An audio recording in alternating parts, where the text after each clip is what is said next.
పరిపాలనలో ఏ వర్గం కూడా సంతోషంగా లేదు అనేటువంటి విషయాన్ని తెలియజేపేటువంటి కార్యక్రమం ఈరోజు మనం నిర్వహించుకున్నాం.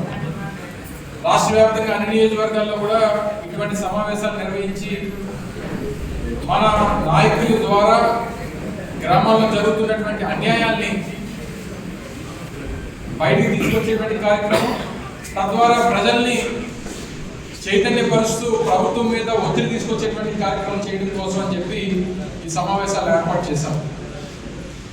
అయితే ఇక్కడ ఉన్నటువంటి వారు ఎవరికి కూడా గడిచినటువంటి 2 సంవత్సరాల్లో ఏం జరిగింది, చంద్రబాబు నాయుడు ఏ హామీలు ఇచ్చాడు, ఏమి నెరవేర్చలేదు అనేటువంటి విషయాలు మీకేమి కొత్త కాదు. అందరికీ తెలిసినటువంటి వారు, గ్రామాల్లో చైతన్యం ఉన్నటువంటి వారు, రాజకీయంగా ఎప్పటికప్పుడు విషయాలు తెలుసుకునేటువంటి వారే ఇక్కడ ఈరోజు సమావేశం మంత్రులు ఉన్నారు. అయితే మరొకసారి ఇటువంటి వేదికల ద్వారా ప్రజలకి మరొకసారి జరిగినటువంటి విషయాన్ని గుర్తు చేస్తూ మన బాధ్యత ఏంటి, ప్రతిపక్షంగా ప్రభుత్వాన్ని నిలదీయడం, ఎన్నికల్లో వారు ఏవైతే హామీలు ఇచ్చి అధికారంలోకి వచ్చారో ఆ హామీలను నిలబెట్టుకోమని చెప్పి వారి మీద ఒత్తిడి తీసుకొచ్చేటువంటి బాధ్యతే మన ప్రతిపక్షంగా మన తాలూకు బాధ్యత. అయితే చాలా విషయాలు రాష్ట్ర వ్యాప్తంగా పథకాల గురించి వాటి గురించి అందరూ కూడా మాట్లాడారు. స్థానికంగా పెద్దలు మాట్లాడుతూ గోవాడ షుగర్ ఫ్యాక్టరీ విషయంలో ముఖ్యంగా మన 2 నియోజకవర్గాలకు సంబంధించి చోడవరం, మాడుగుల నియోజకవర్గాల్లో ఉన్నటువంటి రైతాంగం ఆధారపడి ఉన్నటువంటి ప్రాంతం, వ్యవసాయ ఆధారిత నియోజకవర్గాల్లో ప్రధానంగా ఈ జిల్లాలో, ఉమ్మడి విశాఖపట్నం జిల్లాలో ఉన్నటువంటి నియోజకవర్గాలు చోడవరం, మాడుగుల నియోజకవర్గాలు. వీరు ఎవరి మీద ఆధారపడ్డారంటే షుగర్ ఫ్యాక్టరీ మీద ఆధారపడ్డారు. దాదాపు 24,000 పైచిలకు ఎకరాలు వ్యవసాయం, చెరుకు వ్యవసాయం చేసినటువంటి ప్రాంతం ఇది. దాదాపు 12,000 పైచిలకు రైతులు ఆధారపడి ఉన్నటువంటి ప్రాంతం. ప్రభుత్వం ఎప్పటికప్పుడు డబ్బులు చెల్లిస్తుంది. మనం తోలినటువంటి చెరుకుకి కనీసం జనరల్ బాడీ సమావేశం అయ్యేటువంటి ముందన్నా మన డబ్బు మనకు తిరిగి చెల్లిస్తుంది అనేటువంటి నమ్మకంతో చెరుకు తోలినటువంటి పరిస్థితి చూసాం. బహుశా 60-70 సంవత్సరాల గోవాడ షుగర్ ఫ్యాక్టరీ చరిత్రలో జనరల్ బాడీ సమావేశం అవ్వనటువంటి సంవత్సరాలు ఏమైనా ఉన్నాయంటే 2024, 2025. కేవలం భయంతో ఎక్కడ ప్రజలు తిరగబడి చేసినటువంటి అన్యాయాన్ని ఎదిరిస్తారనేటువంటి భయంతో కనీసం జనరల్ బాడీ సమావేశాలు కూడా నాకు చరిత్రలో ఇప్పుడు జరగకుండా లేవు. ఇదే మొదటిసారి.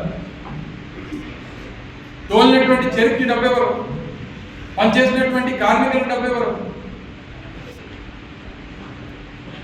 తోలినటువంటి చెరుకు దాదాపు 1.5 సంవత్సరాల కాలం అయిపోయినా నేటికి డబ్బు ఇవ్వకపోతే ఈ దేశంలో అత్యంత నష్టపోయేటువంటి పంట ఏదైనా ఉందంటే చెరుకు పంట ఈరోజు దేశంలో.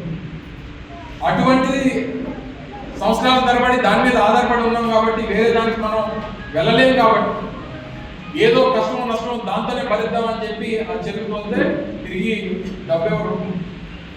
పెట్టినటువంటి పెట్టుబడి రాకపోతే, పెట్టినటువంటి పెట్టుబడి 2 సంవత్సరాలు అయిపోయినా సరే తిరిగి డబ్బు చెల్లించకపోతే ఎలాగా మేము మా జీవనాన్ని గడపాలి, కుటుంబాలని ముందుకు తీసుకెళ్లాలనేటువంటి బాధతో ఈ ప్రాంతంలో రైతాంగం ఉన్నారు.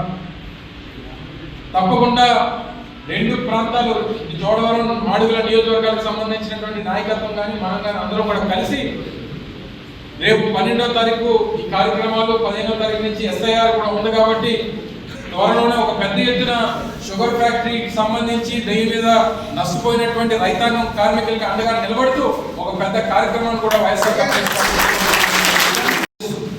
ఇప్పటికే జరిగినటువంటి 2 సంవత్సరాల్లో జరిగినటువంటి ఈ ప్రభుత్వ కార్యక్రమాలు అన్నింటినీ కూడా ఫోటో ఎగ్జిబిషన్ ద్వారా కూడా బయట ఫోటోలన్నీ కూడా ప్రదర్శించడం జరిగింది. వెళ్ళేటప్పుడు అవి కూడా చూడండి. సో ఈ మిగిలినటువంటి విషయాలు అనేక సందర్భాల్లో మనం మాట్లాడదాం. ప్రధానమైనటువంటి విషయం షుగర్ ఫ్యాక్టరీ కాబట్టి దాని గురించి మీ అందరితో ఈ మాట్లాడేటువంటి అవకాశం తీసుకున్నాం. అలాగే SIRకి సంబంధించి కూడా రేపు 15వ తారీఖు నుంచి గ్రామాల్లో BLO తిరుగుతారు కాబట్టి మన BLA ఫారమ్స్ కూడా సబ్మిట్ చేస్తూ ఉన్నాం. మీకు కూడా అధికారికంగా వారి నుంచి ఇన్ఫర్మేషన్ వస్తుంది. ఎట్టి పరిస్థితుల్లో అశ్రద్ధ వహించొద్దు. SIR విషయంలో మాత్రం ఎట్టి పరిస్థితుల్లో అశ్రద్ధ వహించొద్దు.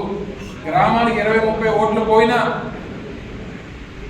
దాదాపు 6-7 వేల ఓట్లు నియోజకవర్గం స్థాయిలో మన పార్టీకి సంబంధించినటువంటి ఓట్లు పోతే నష్టపోయేటువంటి పరిస్థితి వస్తుంది. కాబట్టి ఆ నెల రోజుల పాటు మీరు శ్రద్ధతో ఆ బిఎల్ఓతో కలిసి గ్రామాల్లో ఉన్నటువంటి నాయకత్వం కూడా వారితో కూడా చర్చించుకొని ఎప్పటికప్పుడు ఏం జరుగుతుంది అనేటువంటి విషయాన్ని దయచేసి మీరు ఆ కార్యక్రమంలో ఆ ప్రక్రియలో పాల్గొనమని చెప్పి కూడా మిమ్మల్ని అందరూ కూడా కోరుతా ఉన్నాం. ఇక అందరూ కూడా ప్రతిపక్షంలో ఉన్నాం, ఒకరికొకరు పదవులు పోతా ఉన్నాయి. మా పదవులు ముందు పోయి తర్వాత సర్పంచుల పదవులు పోయి మరో 3 నెలలు పోతే ఎంపీపీ జడ్పీటీసీ కూడా పోతారు. మళ్ళీ ఎన్నికలు వస్తాయి.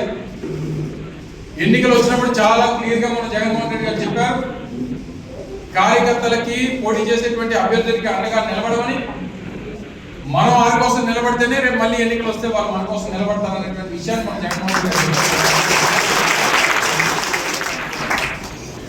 ఎట్టి పరిస్థితిలో ఎక్కడా కూడా ఏ గ్రామంలో కూడా యునానిమస్ అనేటువంటి మాట రావడానికి వీల్లేదు. మనం యునానిమస్ అవ్వచ్చు పర్వాలేదు, అవతల వాడు మాత్రం యునానిమస్ గా ఇవ్వడానికి అవకాశం కష్టమో నష్టమో పొడి చేద్దాం. మనకి ఎన్ని ఓట్లు పడితే అన్ని ఓట్లు పడతాయి. మన గ్రూపుని మనం నిలబెట్టుకోవాల్సినటువంటి అవసరం మన మీద ఉంది. వాడు చెప్తాడు, అన్న తమ్ముడు ఈసారి చేసిరా ఎలక్షన్, రేపు అమ్మగారు ఎలక్షన్ నేను చేస్తాను. నా ఎలక్షన్ చేయకపోయినా పర్లేదు, ఈ ఎలక్షన్ మాత్రం మీరు నిలబెట్టుకోండి, మన గ్రూప్ని నిలబెట్టండి. మన గ్రూప్ తో ఉన్నటువంటి ఓట్లు, మన పార్టీకి ఉన్నటువంటి ఓట్లు, మీకున్నటువంటి ఓట్లు ఏంటి అనేటువంటిది మనం తెచ్చుకుందాం. మొన్న జరిగినటువంటి నష్టం కన్నా పెద్ద నష్టం మళ్ళీ ఎప్పుడు జరగదు. మనకి 2024లో వచ్చినటువంటి ఫలితం కన్నా గౌరవమైనటువంటి ఫలితాలు మళ్ళీ రావు. అంత చూసిన తర్వాత ఇదేం పెద్ద లెక్క కాదు మనకి. కానీ వాడు అంటాడు, మీ ఎలక్షన్ చేయండి, మీ ఎలక్షన్ మేము చేస్తామంటాడు, లేకపోతే వెనక నుంచి చేస్తామంటాడు, ఒకటి ముందు నుంచి చేస్తామంటాడు. వెనక నుంచి చేస్తున్నాం, ముందు నుంచి చేస్తున్నాం. మన ముందు మనతో పాటు కలిసి వచ్చినటువంటి వారు, మనకు తోడున్నటువంటి వారు, వారి కోసం నిలబడదాం. మరొకసారి కూడా ఇందాక పెద్దలు మాట్లాడుతూ చెప్పారు, రేపు మన ఎన్నికలకి, రేపు 2029 ఎన్నికలకి మనతో పాటు జెండా పట్టుకొని తిరిగేటువంటి వారు ఎవరు వస్తారో అందరినీ కలుపుకున్నాం. అది మీకు ఇబ్బంది కలిగిన పార్టీ కోసం అవసరం. ఎందుకంటే ఇప్పుడు మనం ప్రతిపక్షంలో ఉన్నాం, అధికారం ఉన్నప్పుడు అందరూ వస్తామంటాం. ప్రతిపక్షంలో ఉన్నప్పుడు మనతో పాటు కలిసి వస్తామన్నటువంటి వారందరినీ కలుపుకోండి. రేపు అధికారం వచ్చినప్పుడు మీరు ఎవరు చెప్తే వాళ్ళని కలుపుకుందాం. అధికారం వచ్చిన తర్వాత రేపు మనం పదవుల్లో కూర్చున్న తర్వాత మీ ఇష్టం లేకుండా ఏ ఒక్కరిని, ఏ సామాన్యమైనటువంటి కార్యకర్తలు కూడా పార్టీలో జాయిన్ చేసుకునేటువంటి ఆ కార్యక్రమమే జరగదు. మీరు వచ్చి మాకు కావాలి, వాడు జాయిన్ చేసుకుందాం అనేటువంటి మాట మీ గ్రామంలో మీ నాయకులు వచ్చి చెప్తేనే జాయిన్ చేసుకుంటారు తప్ప మిమ్మల్ని రుద్ది మీ మీద బలవంతం పెట్టి వాడు మాకు కావాలని చెప్పి జాయిన్ చేసుకునేటువంటి పరిస్థితి ఉండదు. ఎందుకంటే పూర్వం ఏంటంటే 2 వర్గాలు ఉండేవి, కాంగ్రెస్ పార్టీ వర్గం, తెలుగుదేశం వర్గం. తర్వాత అది వైసీపీ వర్గం, తెలుగుదేశం పార్టీ వర్గం. ఇప్పుడు 3వ వర్గం వచ్చింది, అధికార పార్టీ వర్గం. అంటే ఇది ఏ పార్టీ అధికారం ఉంటే ఆ పార్టీలో ఉంటుంది. జనసేన, తెలుగుదేశం, వైసీపీ అనేటువంటి సంబంధం లేదు. మీది ఏ పార్టీ అంటే అధికార పార్టీ. అంటే వైసీపీ అధికారం ఉంటే ఆ పార్టీ, కూటమి అధికారులు ఉంటే కూటమి పార్టీ. సో దయచేసి అటువంటి వారిని ఎట్టి పరిస్థితుల్లో ఎంకరేజ్ చేసేటువంటి అవకాశం ఉండదు. ఇది రాసి పెట్టుకోండి, ఇది ఒక బాండ్ పేపర్లో రాసి పెట్టుకోమని చెప్పి తెలియజేస్తాం.